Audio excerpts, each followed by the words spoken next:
North South Connection Podcast Network listeners and viewers, welcome into WWE War. Myself, JT, along with my buddy Marcus, we are taking about as nerdy as a look as it gets at the history of WWE wrestling pay-per-view style. Buddy, how you doing? Good, man. Yeah, summer's in full swing. Feeling the spirit of war with baseball season going on. Naturally, yeah, you're right. It is our season, World isn't it? World Series is back on, perhaps. All in baseball. That's our season right now. If you're watching, welcome to our YouTube channel. Make sure you subscribe while you're here. Leave a comment along the way. If you are listening on any of our podcast network in any podcast application, we appreciate you there as well. If you want to watch, feel free to head over to YouTube. You can subscribe on any of those platforms, whether it be audio or video for this here show. We do have some video-only content on the North South Connection that's really cool, so be sure to check it out along the way. All right, tonight we are continuing our journey through the year 2001 and the season 01-02, Marcus. You excited? In the year 2001. Yeah, I'm pretty pumped.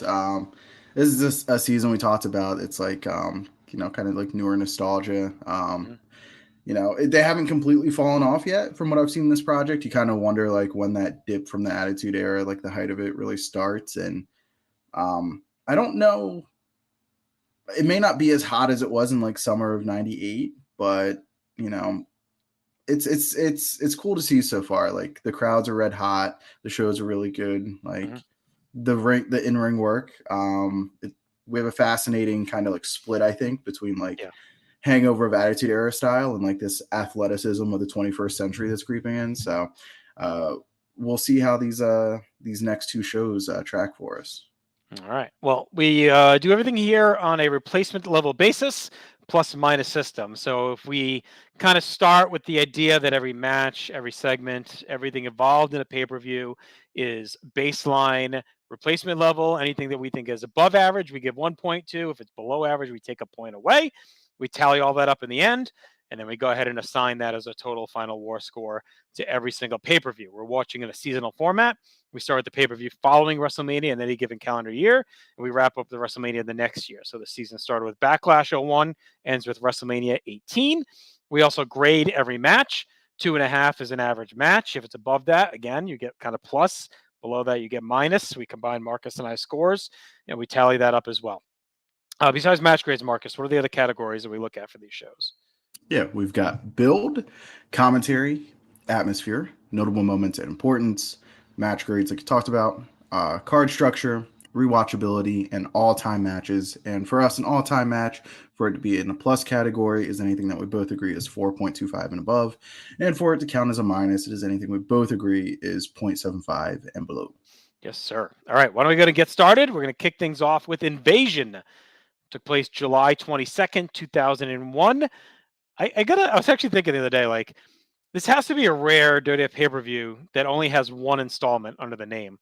Like, we have Wrestling Classic, we got Invasion, Great Balls of Fire, I guess Greatest Royal Rumble if you want to count the Saudi ones, but like, there's probably not too many others, right, that are one and done. Fatal 4-Way maybe, but then they had the NXT Fatal 4-Way as a takeover. So Breaking Point, was that more than one? I think they had a couple. I think there might have been two. Yeah, there can't be many. Producer Tim's in here with us. Maybe you can poke around while we're recording. Let us know. But this is the only Invasion. It took place at the Gund Arena in Cleveland, Ohio. 17,876 in attendance, 775,000 buys. We started off on Sunday Night Heat with Chavo Guerrero representing the Alliance, defeating Scotty 2 Hotty, representing the World Wrestling Federation. And the world has changed, Marcus. Like we talked about at King of the Ring in our last episode. Booker T showed up, kind of made a statement. We know Shane owned WCW. And then it took place the night after at MSG on Raw, where we kind of had the real kickoff of the Invasion with Lance Storm showing up. Then she had Hugh Morris and Mike Awesome and different guys. There you go. Ryan Gray's listening in. He said this Tuesday in Texas. Also one and done. Chad says Summerfest. Fucking Jerry Seinfeld. They're looking for real answers here, not jokes. So the Invasion really got into full gear following King of the Ring. They also did one of the all-time hot shots during that build-up to Invasion, where ECW joined the fray on Raw. The Dudleys and Kane were about to have like a 6-man or a tag, and was it that man? I think it was that man Kane, right? Tommy Dreamer and Rob Van Dam show up from the crowd. They start to attack, and then the Dudleys turn. I think did Rhino turn in that segment too? Perhaps. I think Taz might be in there. There's a few Raven. guys that turned during that segment. So they end up combining forces. They of course reveal that Stephanie McMahon purchased ECW. So now we got Stephanie and Shane. This is Succession before Succession. Stephanie and Shane going to war to take over the WWF with Paul Heyman by their side. We now have for a brief blip, it was WCW ECW before becoming the Alliance to invade the WWF. So that really is what brought us up to this show. It's the first salvo. We'll talk more about the build when we get to the category. So let's get into the show. Throughout the night, they're kind of fighting for supremacy. There's no real official stakes to the show besides just like trying to, I guess, just hand losses to the other side and stake claim to being the premier promotion. The Alliance obviously trying to make a real statement here on the first night. So our opener is Edge and Christian defeating Lance Storm and Mike Awesome. Storm and Awesome weren't together too long in WCW, right? They know they're both in Team Canada for a bit. They don't really play that up here, though. They're just kind of put together as a team. Again, I thought this was a fine opener. I don't think there's anything to super rate home about, but the crowd was into it. Got things started. A solid match. I went 3 stars. It's kind of Edge and Christian's final hurrah as a tag team too, like on pay-per-view. They had their issues at King of the Ring, SummerSlam, that continues, and then they're done. So this is really like their last, I think, final probably tag team match on pay-per-view. Yeah, I think this is it for pay-per-view. 2.75 for me. A really solid opener, and we're going to get a nice little stretch here of Lance Storm in like opening matches are really early in the card, and he's a great addition to the roster. But score that one for the WWF. Our There's next now match 1-1 if you count Chavo's big win. Great contributor, Chavo Guerrero. Yeah. We've got a battle of head referees as Baby Earl Hebner's taking on Nick Patrick. This wasn't as terrible as I thought it was going to be. I went with a 1, probably because Nick Patrick can work a little bit. He's got experience. Yeah, sure. It still felt way longer than what it needed to be. I probably would have went like 1.5 if we got mullet and goatee Nick Patrick, but that's not what we got.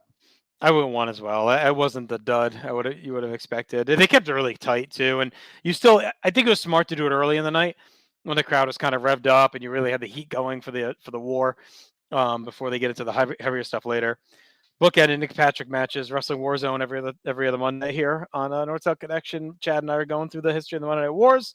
We just got through Nick Patrick's big feud with Chris Jericho, but he's kind of officially in the NWO, so I'm sure I'll be seeing more of his nonsense as we move forward. All right, producer Tim sent us, there's an article here that has 10 one-time only pay-per-views. I don't know if there's more on top of this, but the 10, we got our Fatal 4-Way, Breaking Point, Valentine's Day Massacre, that's a good one we didn't think of. Capital Punishment, Tuesday in Texas, Ryan said, Wrestling Classic, No Holds Barred, I don't know if I count that one. Capital Carnage, UK only, Invasion, and then Great Balls of Fire. So I'd call it 8. I wouldn't count the UK ones or No Holds Barred. Yeah. Oh, and that didn't have December to Dismember, which Ryan also called out. So there you go, 9. All right. All right. Next up, we had the APA defeating Sean O'Haire and Chuck Palumbo, 2.5. This was disappointing to me. Like the APA get kind of a weird dead cap bounce here during the invasion. I'd say that they've kind of had maxed out in 2000. I thought, like, as far as entertainment with the whole card games and all that and the protection agency, but by 01, they kind of feel like remnants, kind of. And O'Haire and Palumbo are like 2 guys you're kind of getting behind as you come in. Promotion, like O'Haire was really highly touted at the end of WCW. He was teaming with Sean Stasiak. Palumbo was with Mark Jindrak, and they kind of took the best of those 2 teams and put them together into WWF with Palumbo and O'Haire. This felt like it could have been a nice statement for the young guys. Like, there's no reason to me that the APA had to go over here. And I thought it was kind of silly to have them defeat 2 of the guys that have the most promise. Young guys have the most promise coming in from WCW. Yeah, 2.5 for me. I agree with everything you said. This definitely should have went to Palumbo and O'Hare. As I got a choo choo train in the background here. Um, our next match is X-Pac taking on Billy Kidman, and is this our? No, wait. This isn't the title match. No, yeah. I'm mistaking it for the SmackDown match, but I mean, that's the thing. There's like only one title match on this whole show, which right. we'll talk about, but that's gonna also be rare for a non-Royal Rumble 30th pay-per-view to have one title match on the whole show. At least modern, like not when there was only 3 titles back in the day. But I mean, yeah, you got so many belts floating around and only get the one title match, but it is a battle of the light heavyweight and cruiserweight champ. I went 3.25, just a really above solid contest. You think that this is like in the days of like X-Pac heat, but I mean, he's still really good here. yeah, he can still go 3.25 for me too. I X-Pac is one of my most hated terms and ideas ever. Like I still liked him a lot during this time. He was still really good in the ring. I know I get people maybe a little burnt out on him. I think his allegiances to the clique hurt him as well. Like in theory, it was definitely prevalent. I remember talking to Kevin Kelly about this on the Old Place TV podcast when he was on. The idea that X-Pac would always put dudes over on pay-per-view and then get his win back the next night on Raw in front of the bigger audience. Like that was a rumor at the time. Kevin poo-pooed that, but that was definitely a rumor at the time.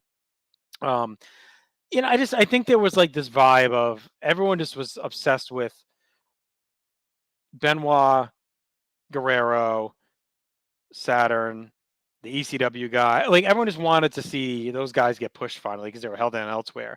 And I think when some of them came in, and then you had the X-Pac still getting wins and kind of leading the cruiserweight division, when a lot of people felt like the WCW cruiserweight division was always like the better cruiserweight division, and we don't have Ray, we're not seeing Psychosis, we're not seeing Hoovy, we're not seeing Laparca, like all the guys that got to carry the WCW cruiser division, and now over here is like still X-Pac winning. I think it's one of those things in hindsight feels better. Like it didn't bother me that X-Pac won here, that he was still around. Um, so anyway, I always hated that term because I thought it was bullshit. 3.25 for that. Next up, we have a very random match. Is William Regal loses to Raven. I mean, this has to be like Raven's only freaking WWF win. I think he beat. I don't know. Is this it? This might be his only WWF pay-per-view win that he ever had. I went 2.5. I was shocked that Regal lost this match. Like, I think you could have easily flipped these two results and had Palumbo and O'Hare beat the APA and then Regal go over Raven. I didn't see the need for Raven to win. That not only because I like Raven, but there's no way they're pushing him as a key member of the Alliance in 2001. It's just not going to freaking happen. Whereas Palumbo and O'Hare actually have potential future. Yeah, no, definitely. This felt like a match that was added just because they needed to get to like a certain Right. match tally count. Oh, they But two and a definitely half did. for me. Um, fine enough. Another match that kind of felt added for the sake of a Well, match it's 4-2 tally. going into this next match. So you're right. I think we threw a couple churn and burns out there just to give the Alliance some wins. a couple softballs here. We've got Big Show, Billy Gunn, and Albert taking on Sean Stasiak, Canyon, and well, definitely not Hugh Morris. I went 2.25. I really popped for the triple gorilla press. That's right up my alley. And they kept it moving too. It didn't bog down. It's only 4. It's only 420. Yeah. So it's quick. Yeah, I mean, I went 2. Like, there's one thing that stands out for me from this match. Can you guess it? How badly Hugh Morris sucks? Well, that's a given. No. Okay. It's Big Show and where he is in the company right now. Like, we have this red hot angle. He was a major part of both sides, right? He was a Mm. big part of WCW. Again, as we're talking about Wrestling Warzone, he's having an awesome 1996 there. Big part of the WWF. He's been a world champion, main evented at WrestleMania, like big deal. And he's in literally the least important match on the card.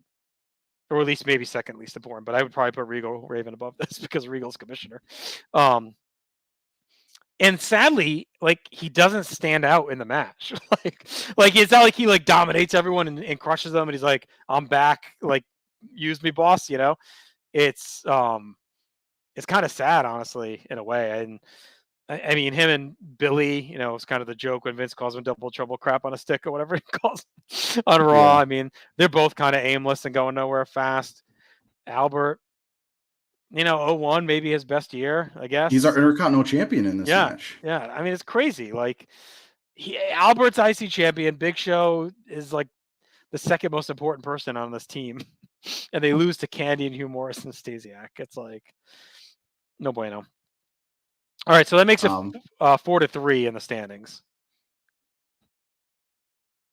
That brings us to our next match, which is, I guess, another kind of surprising one. So Tajiri, who stays with the WWF, there was the tease, I believe it was the week before this, where he came out with the ECW shirt, and then he ends up helping Regal, rips off the ECW shirt for his WWF shirt, and hugs Regal to a big pop. But that was I believe that's at the show I was at in Providence, that we're going to talk more about after. And that was a cool moment because Regal had been building this bond with Tajiri, who was kind of his like servant or lackey in the office all the time, and it seemed like he was like using Tajiri, but they kind of built this bond up, and so when Tajiri stays with Regal, it was like a really cool moment that he stood by him. So the match itself again is fine. Like I went 3 stars. It's only 5.5 minutes. We don't get enough out of Taz during this run, so like this is something that could have been really cool and a show stealer, but they go 5, and Taz is quickly reaching the end of the rope as far as mobility, and you know I think he's just too broken down by this point. Yeah, we're in full orange and black sweatpants and mechanic shirt Taz, which I think is a cool look, but it's a weird look for Taz. Yeah. Is this Taz's? I went 3 on this match as well. But a real quick aside, is this Taz's second best WWF match? What's his first Angle? Angle, I think. I mean, that's a squash, so I guess. What do we have that on our? I can check quick. Oh. I'll look quick. So that was Rumble 2000, and we both went 3. Okay. So we have it even with this. Yeah, wild. I mean, it's probably his best match in the WWF, I guess. We'll see. We got one coming up later in the season, the tag. We'll see how that holds up at the Rumble, but otherwise, yeah, he's not a lot cooking here. It shows you like there's this weird dichotomy of depth and presentation right now. Like they have crazy depth. Like Taz could have been a believable member of the main event. For sure, easily. Like they could have heated him up and put him in there, but they're so deep that he doesn't fit. But then on the flip side, he's not presented in any way that's serious enough either. So it's weird. Yeah, he's almost like an inverse of Big Show on the Alliance side of things. Well, we have a pay-per-view debut for us as we get our first look at Rob Van Dam taking on Jeff Hardy, and this is our title match of the evening. It is a hardcore title match. Jeff Hardy enters as champion, but it is RVD who leaves as champion. This is the Dudes Rock match of the evening for me. I almost went the full 5, but I went with 4.75, and I feel like a bit of a coward. Blown away with just how impressive this match was, not just from like creative spots or spectacle, but like the way that they're able to use kind of the stunts to enhance the brutality is something that's like lost, I think, in today's kind of athletic style. And these guys are sending the contact. There's some brutal spots. The weapon shots are nasty. Everything's high impact. And it just feels like we got shot into the 21st century getting a look at RVD here. Yeah, I went 12.5 minutes. I went 4.5 stars. It's awesome.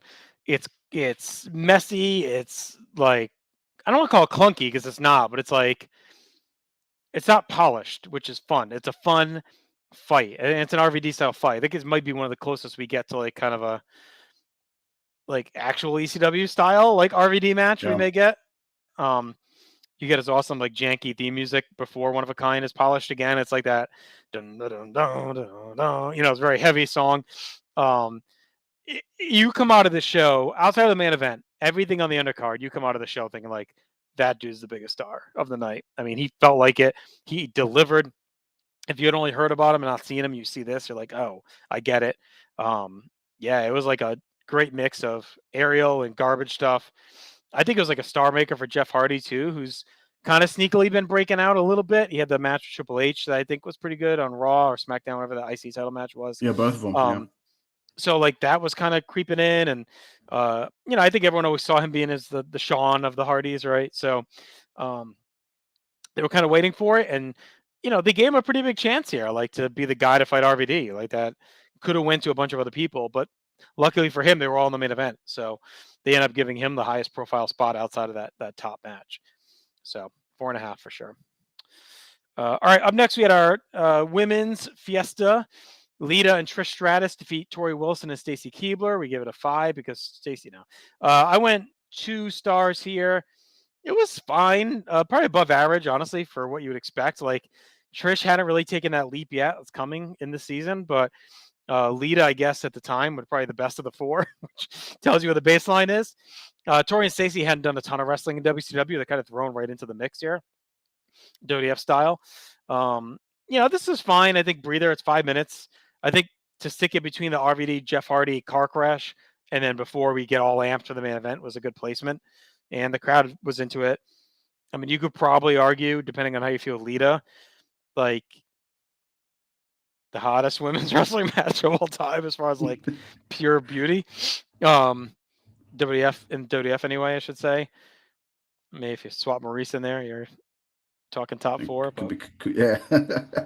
Yeah, 2.25 for me. I thought for having like 3 non-wrestlers and then Lita in there as well, it was good. And then I think having Foley in here also helped a little bit, gave it a little bit of a bump in the engagement of the crowd.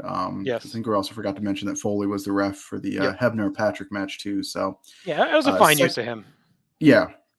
Yeah, I didn't think that 2 uses of Foley like seemed excessive either. So they did a good job with that. And JT, that takes us to our main event of the evening. It is the inaugural brawl, the big 5-on-5, as we have the hottest male wrestler match of all time. Possibly. We have the Team WWF of Stone Cold Steve Austin, our World Wrestling Federation champion, Kurt Angle, Chris Jericho, and then Undertaker and Kane taking on DDP, Booker T, Rhino, and those Dudley boys. Damn Dudleys, the Wizards of the Wicked Wood. Thank God that's died. that lived a quick life. Backlash it over. Fast and hard, yeah. But Booker T, DDP, the whole WCW, ECW team pick up the win as we get a shocking turn as Stone Cold Steve Austin breaks up the ankle lock being applied by Kurt Angle, I think on a DDP. And gives him the stunner, and that secures the win for the yet to be named Alliance. This was a really good like star power kind of spectacle big tag match that WWF is like has a reputation of being really good for, and I think this is one of those matches you can point to early on where they really succeed with that. So 4.5 for me. I thought it burned really hot heading into the finish too. It felt like everybody organically got their spot in to kind of take them out of the picture without it being of like, okay, now this guy's in, this guy's in, this guy's in, like waterfall style. They got to it really well. So 4.5 for me. 4.5 for me too. 1.5 hour. It doesn't feel like it. It's one of the best to me, like star power matches that they've ever done. Everyone feels like a big deal. They all get shine. They give it a lot of time. The crowd is hot. The stakes to it. I'm not going to put it up there with Canadian Stampede, but it's like in that lineage, like Stampede is obviously much better, but I wouldn't say much. It's better, but this is like in the stratosphere as far as when you factor stakes and name power that's in there. I love that they put Rhino in this match. Coming off, he was the last ECW champion, so it makes ECW feel important. Really, ECW is 3/5 of this team.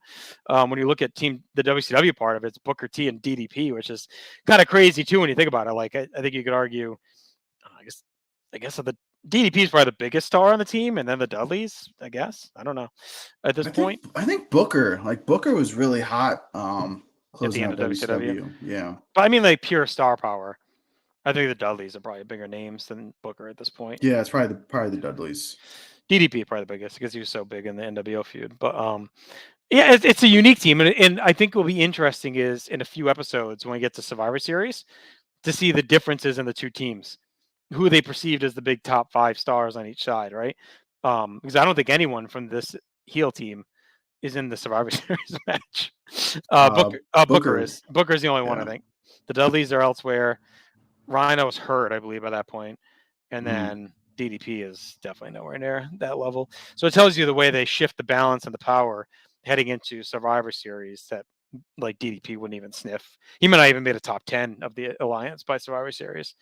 Like I said, I was at that Raw the week before where Austin leaves the friendly tap and comes in with the pool cue and destroys the whole alliance. One of my favorite live moments ever, just like friggin' batshit insane, the crowd. I remember just chanting for Austin leaving the building, like everyone was just losing their minds.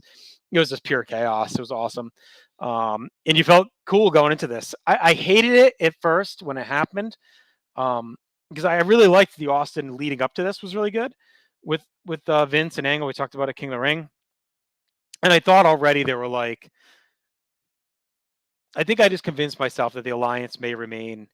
They may actually make this. I don't want to say pure, but like Austin, Stone Cold Steve Austin was such a WWF thing. To see Stone Cold with the alliance didn't like resonate with me. Like it seemed like, all right, so it's just gonna be two WWF guys. I think they do a good job, like giving him reasons why he does it, and making it stand out. But I think it immediately took the vibe of the invading forces away, because this Yeah. is the guy that's been on top of the company. Why would he want to go back to the companies that fired him? Like, what I mean? Like, it didn't make sense to me at first. So I was kind of like, I remember being lukewarm on the turn. I think someone like Jericho would have made more sense to turn, because you could argue he was more recently with WCW and he could claim he's been hosed in WWF like all this time. He hasn't been given the chance that he felt he Yep. deserved. So I think like him turning would have made the most sense of those 5 that are in there, but um, we'll talk more about it. So 4.5 for me. So that gives us a total war score of 4, which is, I would say, right on the cusp of good for our match grades. I think when you get to 5 and Yeah. above is like a great show in ring. So this is a solid show in ring. Let's get to our plus minus categories here. So first we have build. We gave we ended up going the full 3. For those new to the show, we give a max of 3 points for something that we think is great. Kind of 1's the minimum. Invasion, firing up. ECW, WCW merges. They finally kick off this war. The turn on Raw with the ECW guys go in. This initial build into it is it's an all-time storyline. Whether it works or not in the long run, it's an all-time storyline that deserves it.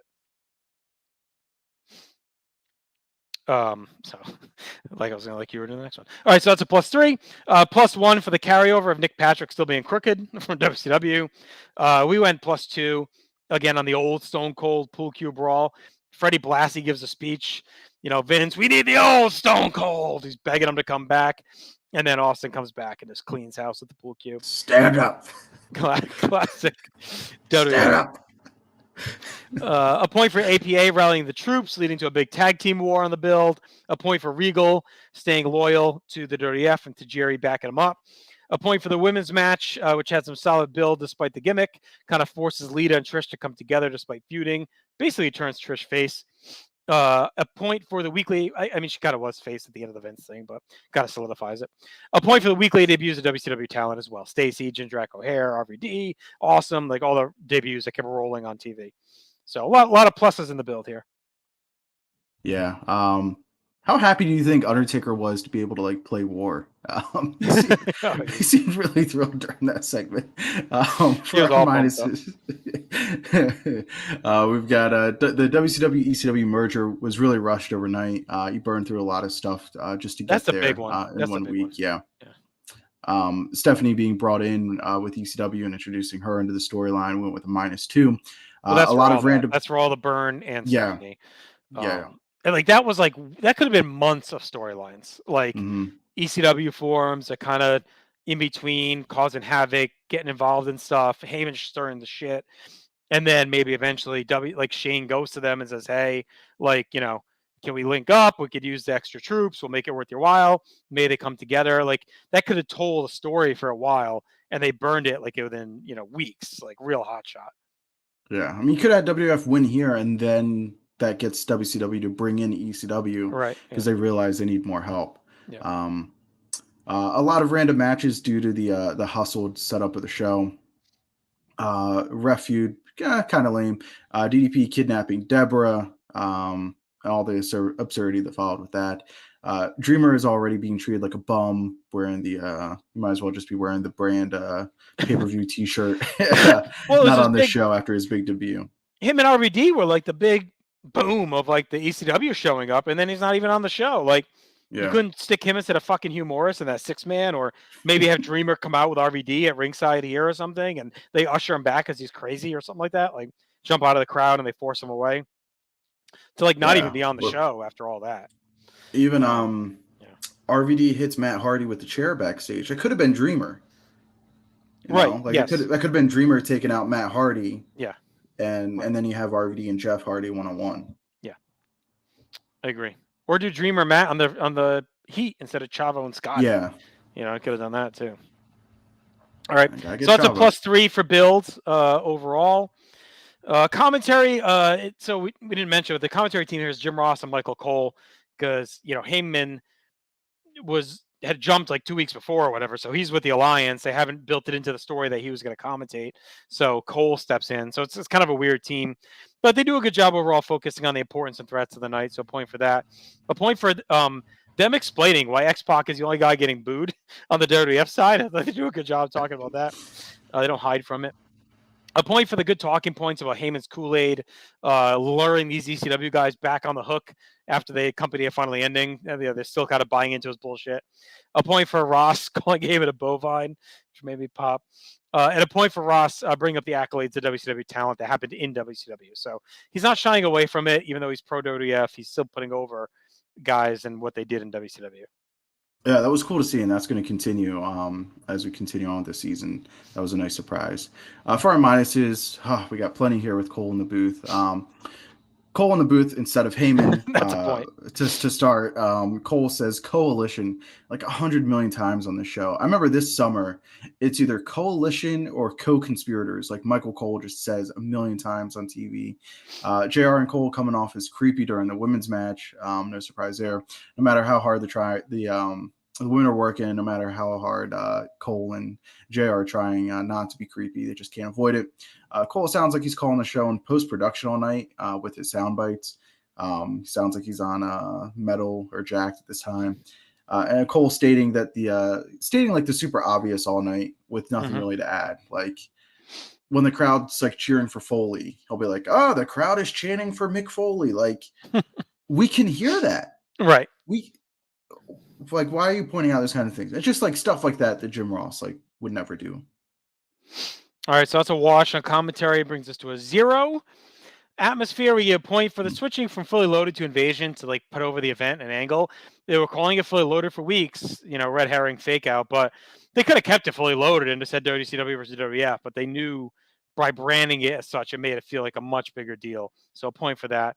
A point for the memorable entranceway. They got the split entrances, the pit in between. They had something they'd never really done in the WWF, so that was cool. A point for the red hot crowd in Cleveland and WWF New York to set up the show. Kind of gets the night rolling, a pro WWF crowd, so I feel like a home field advantage. They even popped for Hebner, so we gave it 3 for the crowd all night in both locations. 1 point for the huge pop for Foley, a point for the X Factor theme. We'll always get a point from us. Get everything ever wanted. Never get that back. 1 point for the one Billy Gunn theme. Also, always get a point here. A point for Rob Van Dam's pop, just mega over already. A point for the crowd is super hot for the bra and panties match.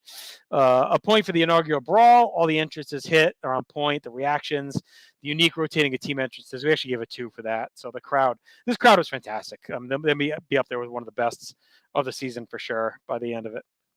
Yeah, without a doubt. For our minuses, we got X-Pac being the only WWF guy that doesn't get a monster pop.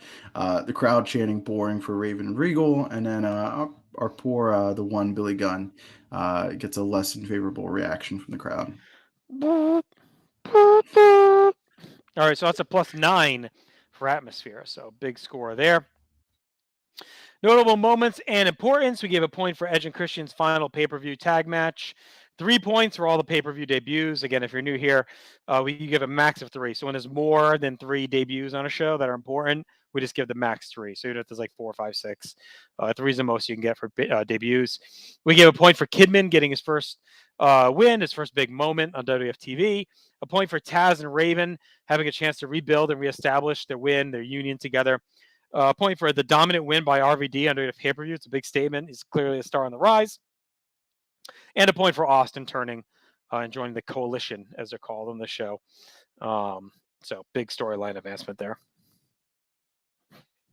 We've got Jindrak and Stasiak getting dissed by WWF, taking Palumbo and Hare instead to focus on. Palumbo and Hare then lose to the APA, who feel like relics, like you talked about.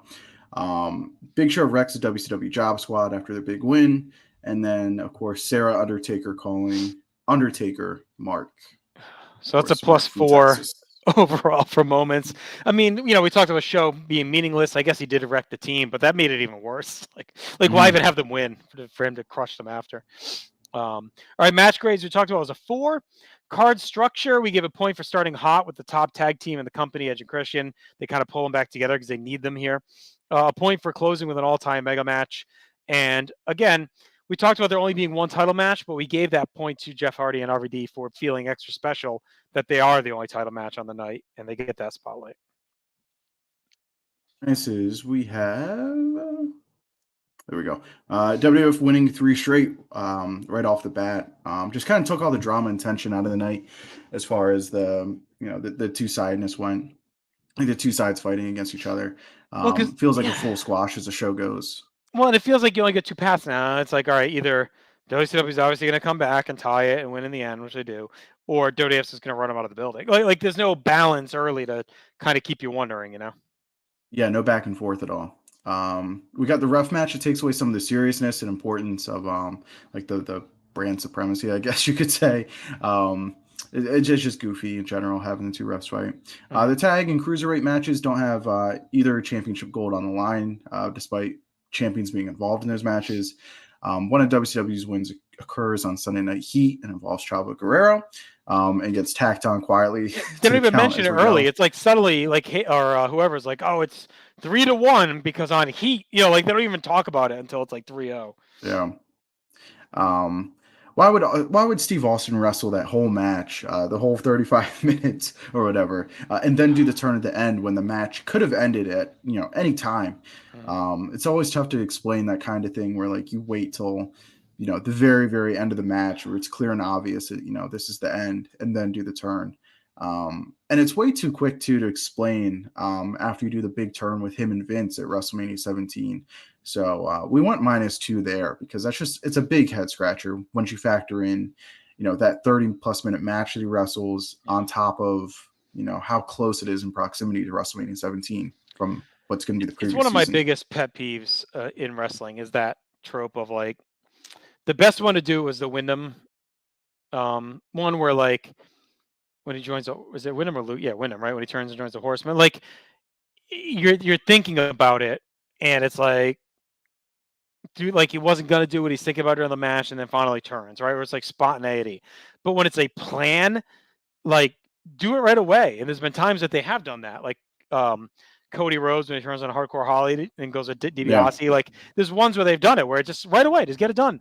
Why would he wrestle a half-hour match and then hit when he did? When he has a move that could end it, so why not just do it out of the gate? Like if it's Survivor Series where it's elimination, it's one thing, right? But it's not. It's one fall.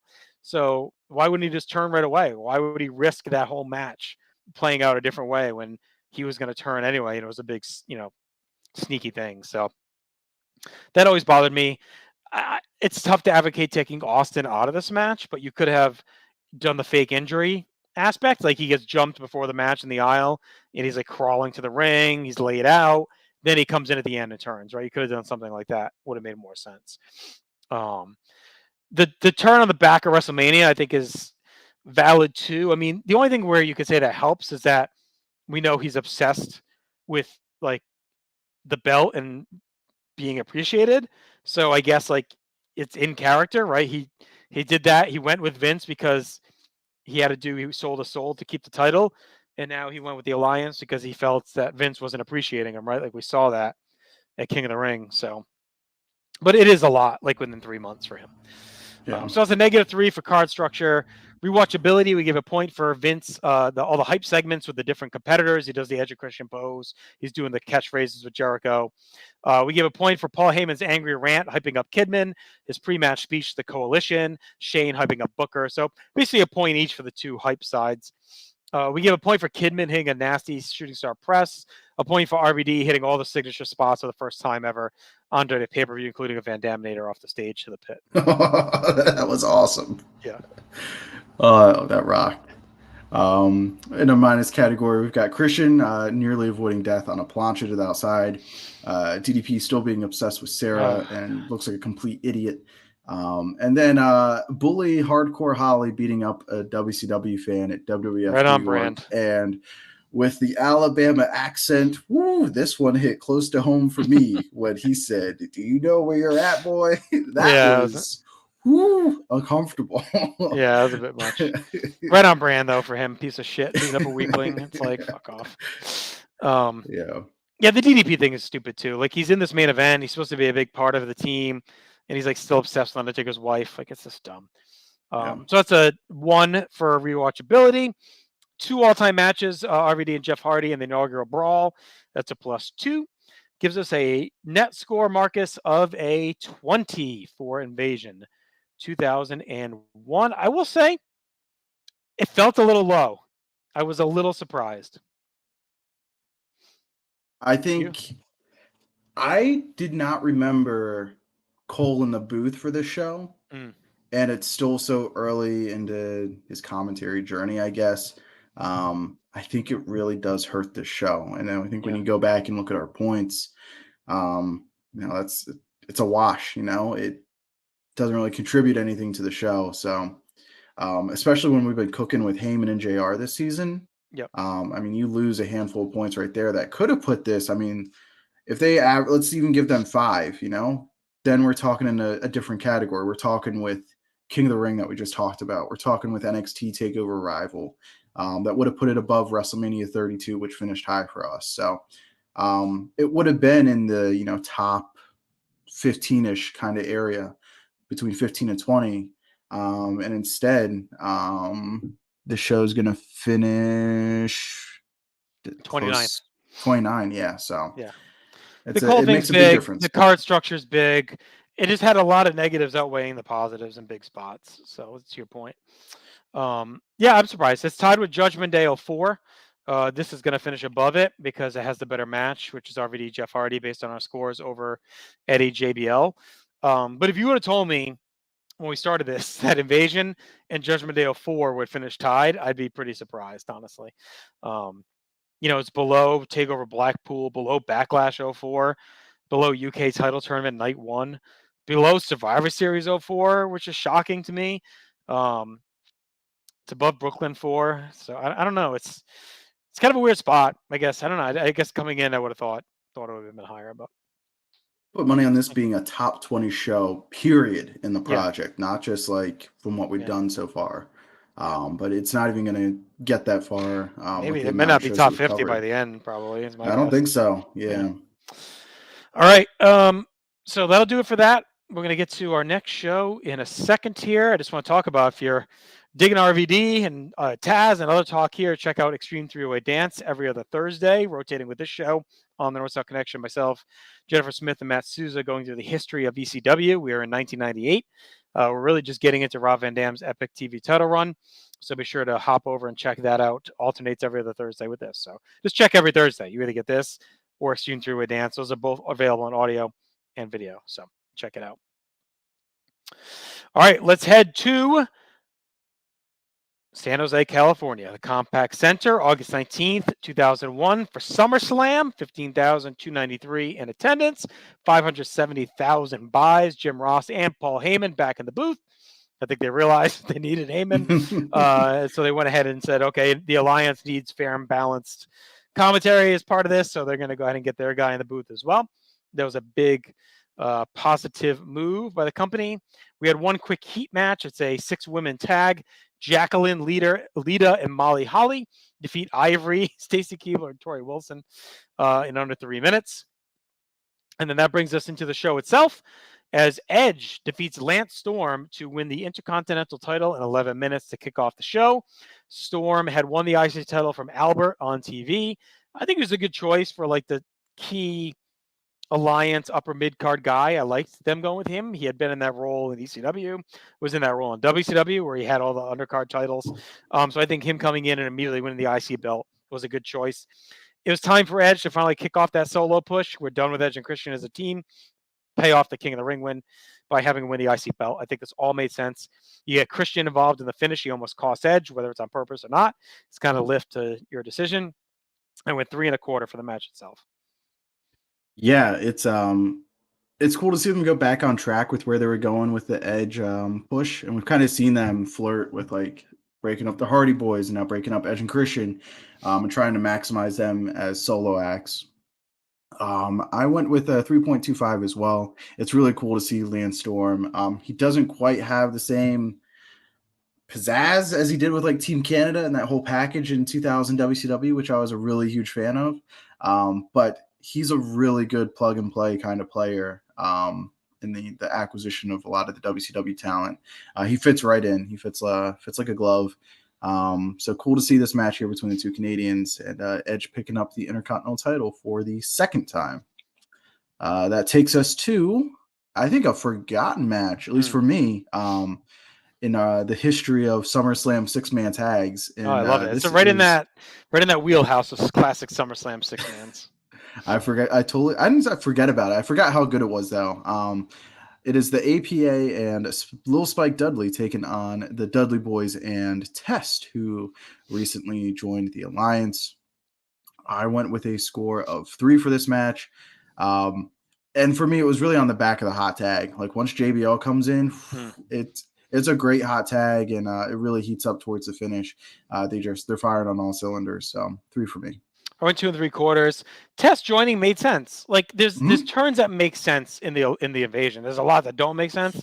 But he's always been Shane's guy. Like Test and Shane go back to 99. So like why wouldn't he hook up with his buddy? Why wouldn't the boss bring in his boy?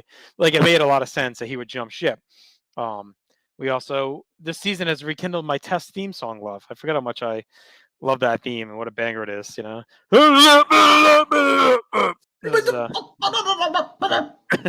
I'm glad he still has it because I know eventually he gets away from it and goes to more of the heavier, angry theme. But I was happy he still had it here. So 2 3/4 from me.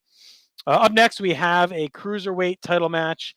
It's actually a title merge with the light heavyweight and the cruiserweight title. So we have our cruiserweight champion Tajiri taking on our light heavyweight champion X-Pac. I believe it was a flip-flopped. I forget who had what, but those are the X-Pac was cruiserweight, Tajiri light heavyweight. So they fight to merge the titles. X-Pac wins. We talked about this earlier. X-Pac winning on pay-per-view. I believe Tajiri wins the belt back the next night on TV. This is one of the ones that was referenced, I believe, during that whole back and forth that was going on. I went 3 stars. Again, I thought it was good. I think it was a little disappointing, but they only gave him 7.5 minutes. So, like, they're only going to get so much out of this. I was hoping for a little bit more, though. Yeah, for a WWF style cruiserweight / light heavyweight match, I mean, I think this is one of the better ones you're going to find. I went with a score of 3 for this match as well. Wish it would have been Kidman in this spot, but we'll take X-Pac. A cool note, as we see like the stakes kind of raised for the night, I really like that about this card. As we get Chris Jericho taking on Rhino, and this one feels like a really deep kind of personal issue. Yeah. Because we got Stephanie McMahon in the mix here, and Rhino is kind of like her charge to go take out Jericho. And I went with 3.5. It even flirted, I think, going a little bit higher, but I settled at 3.5. It's really cool to see Rhino, being used in like a upper mid card style of match here with Jericho. These two absolutely deliver all of the goods. I liked everything about it. Did not. I could have like kept watching. I know they get a decent amount of time too, but this one was really good. Yeah, I agree. I went 3.5. It surprised me with how good it was. This is during the Jericho wearing lifts phase. That was a big accusation. It's like Mickey and Seinfeld heightening. And he was slipping a lot on big moves, and that's why everyone was saying he was using lifts to try and look taller to justify getting a main event push. And he does it here. He slips on the Lionsault, and this is like peak. I remember, like he was getting criticized for botching some moves because he looked like he was uncomfortable. Stephanie is a big part of this, basically hinting that she's going to bang Rhino if he takes out Jericho. So that's all in play here. I liked this match a lot. I mean, I probably would have had Rhino go over, but I get trying to balance things and having the WWF side get a big win too. So Jericho winning clean with the walls works well. So 3.5 for me. Yeah, very good match. All right, back to the hardcore division we go for a rematch with Rob Van Dam and Jeff Hardy. This time at a ladder match. I went 4.25. I was a little bit lower this time watching it. I thought it was very good. I just didn't like it as much as Invasion this time. I thought Invasion felt really grittier, harder hitting, nastier. This felt a little bit more of what I didn't want to see in Invasion, which is a little bit more WWF polished, like the typical ladder spots. Kind of looked a little more, I don't say choreographed, but like prepared in spots. Whereas Invasion felt like two guys that had never talked before, just going out and having a fucking crazy match. This felt a little bit more like, okay, a standard WWF ladder match, and it's still great. I went 4.25. But I always in my mind thought this one was better, but I actually liked Invasion a lot better this time around.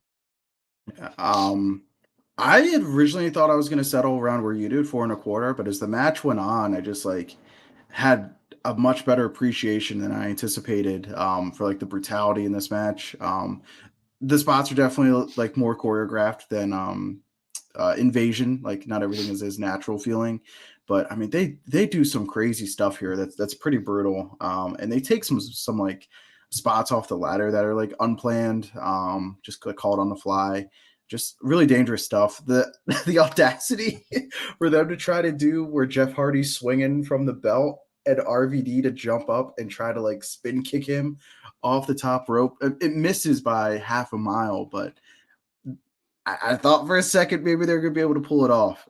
So I went 4.75 as well because I thought given kind of almost the handicap of having the ladder there, they were still really creative and it still felt to me just super fresh. And I just think I'm going to trend higher on Van Dam during this time period as well because I'm a little bit of an RVD homer.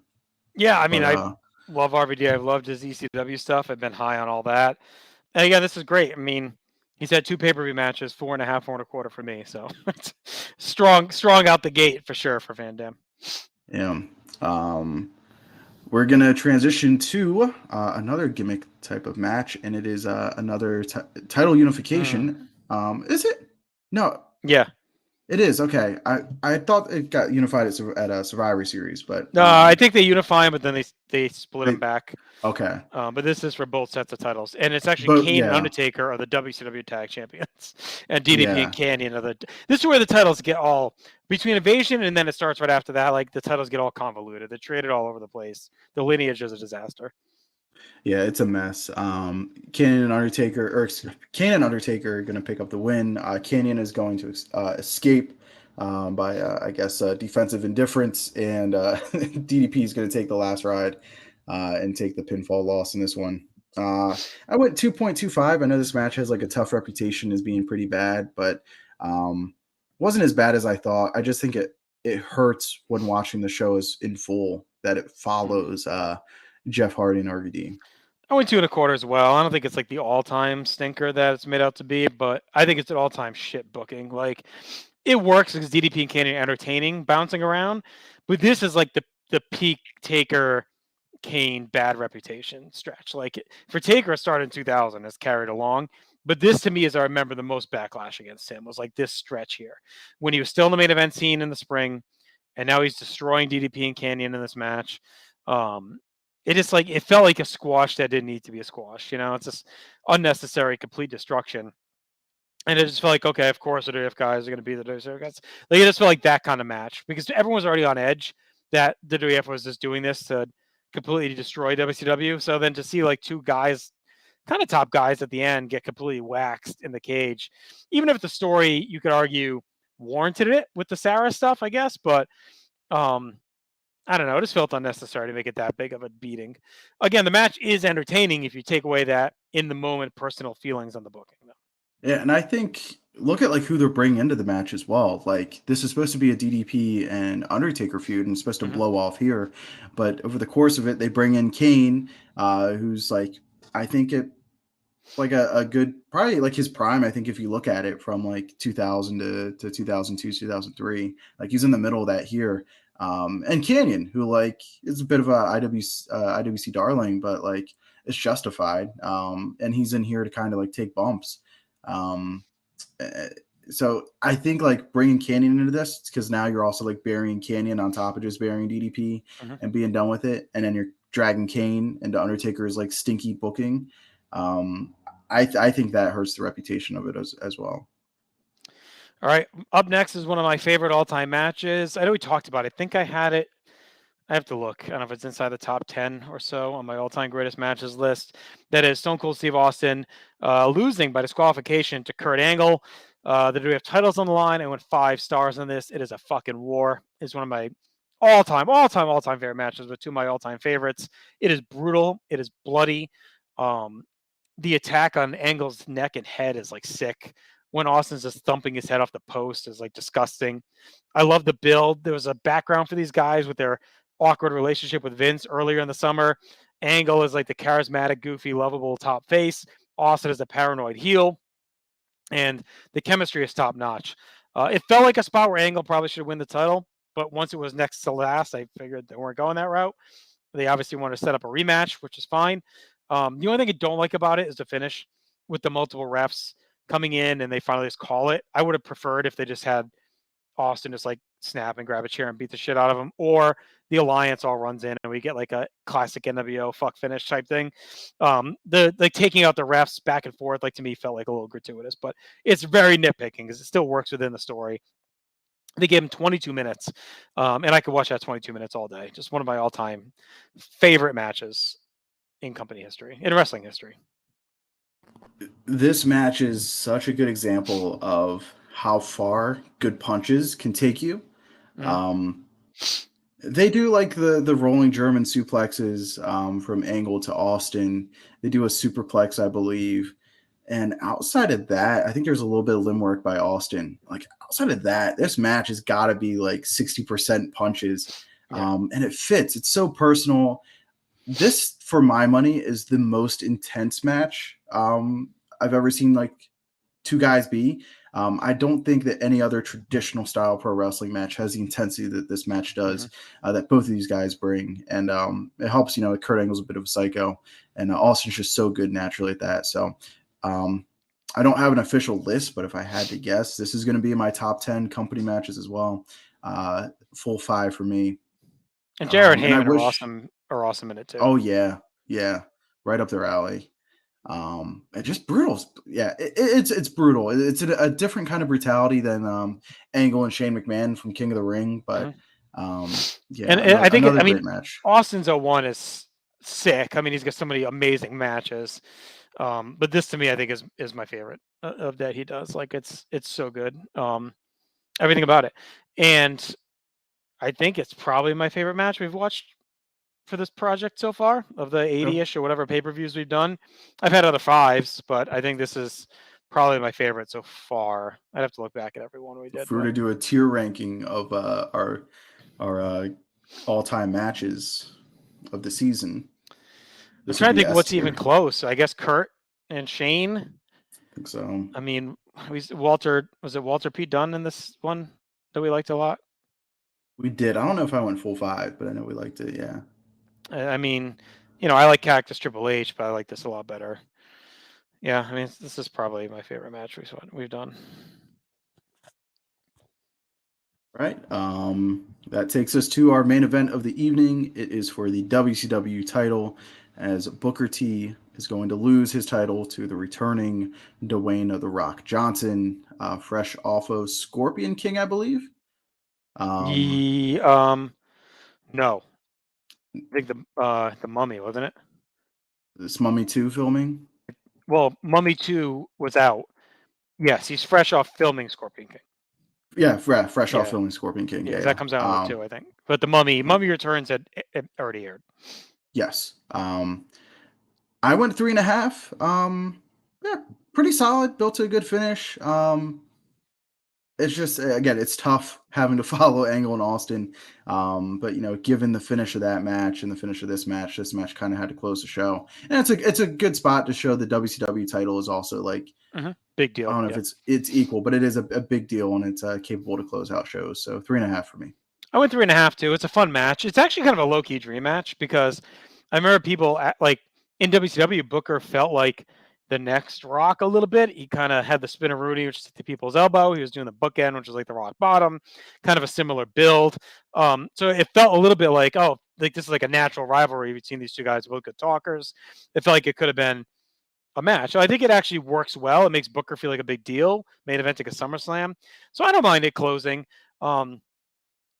It's just that Angle lost and just ended up being an all-time classic. So you probably could have closed with it, but with the finishes, the Rock standing tall, the WCW title probably made sense. Rock's got that. Of course, Austin has a WF title. Like, so here we are with the two WF legends with the two belts at the end of the show. But that gives us a total war score match grades of 8. So that is top end in-ring quality for us here on War. So that's an all-timer. All right, let's get to our categories. We got a lot to go through. For build, we give 2 points for Let the Bodies Hit the Floor. Let the Bodies Hit the Floor. All-time pay-per-view theme ends up being the Alliance theme song as well. Just when you think of the show, that's what you think of. I think of the light blue and green color scheme and the Let the Bodies Hit the Floor all through it. So 2 points for that. A point for Lance Storm winning the IC title. And all the different shenanigans he was trying to attack with Edge. A point for Test defecting, all the mistrust tips back to his friendship with Shane. He ends up costing the APA the tag titles. A point for the Spike and Molly angle. We hadn't talked too much about that, but that was ongoing during all this. And Molly ends up turning on him to join the Alliance after we had spent the whole summer with them having the secret affair with the Dudleys versus the Hollies and all that going on. So that gets a point. We gave a point for Jericho and Steph's rivalry intensifying. She uses Rhino to wreck him. Rhino gores Jericho through the SmackDown set that destroys the SmackDown set and end of the era, I believe, for the Ovaltron, right? On that one. Yeah, they that's end up doing the fist debuts after that. So end of an era for that. Jeff Hardy winning the hardcore title back on Raw from RVD. So that gave it a rubber match feel here at SummerSlam. A point for Angle becoming the new WWF Top Gun to battle against Austin.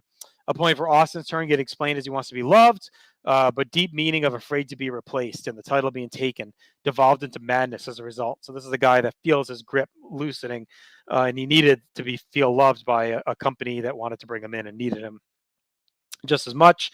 And a point for Rock returning a perfect dream match feud for Booker. So a lot of really good build here. Yeah, again, that dream match is kind of cool because usually with wrestling, we get dream matches like years after the fact. But I mean, this one's pretty close to being on time, so that's cool. For the minuses, no real build to the cruiser unification. I mean, they probably only got 4 cruiserweights anyways. We've got Saturn devolved into a sideshow with the moppy stuff. Yeah. Ongoing DDP and Sarah nonsense. Thankfully, we wrap that up here. DDP turning full obsessed stalker. Convoluted cross promotion belt swapping in the tag division, like you pointed out. Yeah, everything's all over the place. All right, so +6 for the build. Very good build. We gave 3 points on commentary for Jim Ross and Paul Heyman bickering all night about the invasion. A point for Heyman, great hyping Rhino throughout the night. He loves Rhino. A point for Heyman, giving the insights into RVD and what makes him tick. A point for JR, laying out all of Taker's cage match destruction of the past to set up the tag team cage. And a point for JR and Heyman just being completely on fire during Austin and Angle. Yep, and no minuses. No minuses. That might be a first for us. I think we had another one. Let me see if I can see real quick. No minuses for Judgment Day 01 from Heyman and Ross. So that's 2 there you go. This season. That's probably our best commentary team then that we've had Gorilla and Bobby, so I guess it's tough to say, but they've been great, Jared and Heyman. So it's a +7 for commentary. That is big when you're starting to look at where this could finish to grab 7 points on commentary. All right, notable moments. Atmosphere. A point for the big pop for Chris Jericho. A point for the big reaction for Jeff Hardy. A point for the crowd being so into RVD and Hardy all match. Big pops to the big spots. A point for the big reaction to Taker and Kane. A point for Kurt Angle's pop. A point for the God pop for The Rock. A point for all the memorable merchandise and gear too, like just some classic SummerSlam gear, some classic SummerSlam merch, and a point for the separate entrances again, adding to the two sides vibe that's going on here. For our minuses, we've got the crowd not being happy with the loss by Tajiri. We've got, sadly, Austin's weird heel music. It just sounds like you're driving like an ATV or something.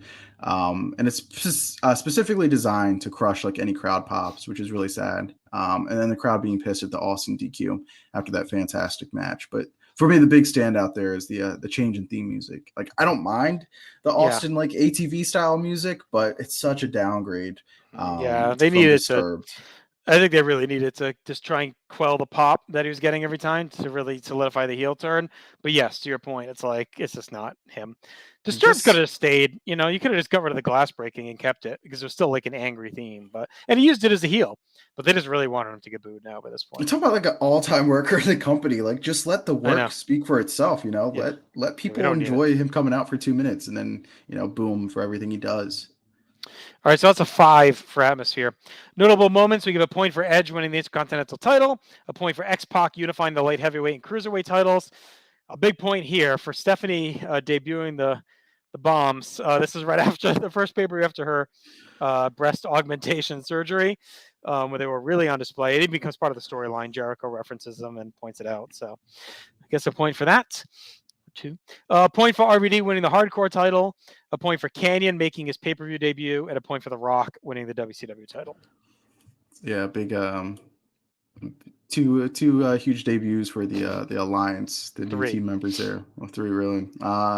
We've got X-Pac beating Red Hot Tajiri. Nobody's happy about that. Taker and Kane squashing DDP and Canyon to take all the tag title gold.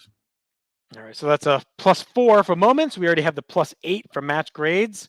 Card structure, we give a point for starting hot with the title change, a point for the traditional classic 6-man SummerSlam style match, and a point for closing with the back-to-back title matches and the feel-good moment. It was a good structure to cap it off. For our minuses, we got X-Pac once again being set up to fail. Team WWF. He's on Team WWF, but he's being booed and put over. But he's a WWF guy. Austin Angle, it's a tough approach with the DQ, given the build and presentation of that match. They should have just done a title change like you talked about. Makes sense with an Alliance ref in Nick Patrick, screwing Kurt Angle, but still wild to do a no contest. Or it's still wild to do the DQ. They could have done a no contest, because they're fighting so much. You could have thrown out the match, or done a double knockout or something to get to a non-finish. No real war strategy. It's just kind of both sides like exchanging wins and losses. And nothing really feels different. It's just, the same guys winning. Like you said, like it's still Taker Austin, King, still Rock, still Jericho, Rock, still Taker. right. Yeah, it's all the guys that were winning in April are winning now. Like, what is the strategy? What are we trying to gain? That's my biggest issue with the Alliance long term. Like, what is their goal and concept? We hear about it, but we don't really see it in presence. Like, what are they trying to do? How are they going to take control of the company by winning, beating Scotty 2 Hotty? Like, what's the point? Like, there had to be some kind of main goal that was never attempted to be accomplished. So yeah. All right, so that's a 0 wash for card structure. Rewatchability, point for Test with the nasty throw spiked through a table to the floor, just a sick bump. A point for Shane hitting the classic flying chair shot during the 6-man. A point for Sean Stasiak's promo where he says, "I don't even know what Mecca means," with his tights. A point for Jericho breaking out the old school walls on Rhino where he really wrenched his neck back. A point for RVD doing a superplex with the ladder. A point for Shane giving Booker bookends. It's perfect for all your books. And the big bromance moment between the two of them on the back. Stasiak picks up an unexpected second point when he keeps trying to attack people and they move and he runs into things, which is a pretty memorable piece of this night. A point for the bloody Kurt Angle ankle lock on the barricade, and a point for the disgusting clothesline from hell that just destroys Shane in the main event. Just payback for their chair shot. He just Bradshaw crushes him. A lot of rewatchable moments. One of the early like viral moments of WWF. It's like I remember they played that on TV so much. Just bam! It's such a good moment. Shane absolutely eats it. For our minuses, we've got the long masturbatory beatdown of Undertaker being a bully towards the Stalker DDP. All the head and neck based attack for Austin Angle. It's tough knowing their futures. Like, this is another match you feel like you're seeing years taken off of a career and quality of life as well. This whole run feels like it's as amazing as it is. It's like, would you trade it in if we could get more years out of Austin, because he just completely goes all out and destroying his neck this year. It's a true emptying of the tank. Yeah. And Angle's right there with him. So it is rough, like between the concussions and the broken necks between the two of them. It's a little rough to watch. So +7 though for rewatchability. So it's got that, and then we got +2 for all-time matches. You get RVD Hardy, Austin Angle. So Marcus, with that brings us our final score, and I am happy to announce here tonight we have a new #1 all-time show. And that is SummerSlam 2001 with 39 points. How about it? Barely edges out 2 other SummerSlams. SummerSlam 1992 and 1999, both tied with 38 1/4. We have our top 5 shows have 4 SummerSlams in them. SummerSlam 2015, 35 1/4. And then it's Rumble 2005 with 36 1/2. And then those top 3 SummerSlams. So pretty interesting to me that of our 5 shows of the seasons we've done, 4 of our top 5, SummerSlam is the best show in that season. So pretty cool. Yeah, there's something about SummerSlam. It's hitting the spot for us so far in this project, and I'm curious to see if this is going to be a trend or if we're just like kind of got an anomaly of like 3 really hot SummerSlams, or really 4. Well, we've done 7 SummerSlams so far because we did 2 NXT seasons, obviously. So we've done 7 SummerSlams. 4 were the best show of that year in our top 5. I mean, then we have SummerSlam 11, which is our 21st best show. And then, we're going to have obviously like 04 and 94 toward the bottom, but high praise. So, pretty cool. All right. Well, that'll do it for us here tonight. It was it's always good when you get to talk all-time shows. It's been a great season so far. We've had a bunch of classics to talk about. We'll be back in 2 weeks. We'll talk Unforgiven and No Mercy. We'll see if they can keep the momentum. The fall is usually a dip for the company, so we'll see if they keep it going. Excited to talk about that. Sure, check out everything else at North South Connection. We appreciate your patronage. Continue to leave comments, like our stuff, share it. And like I said, subscribe if you're watching on YouTube. We'd appreciate it. Continue to live your life above replacement level, and we'll talk to you soon. Take care. Let the boobies hit the floor.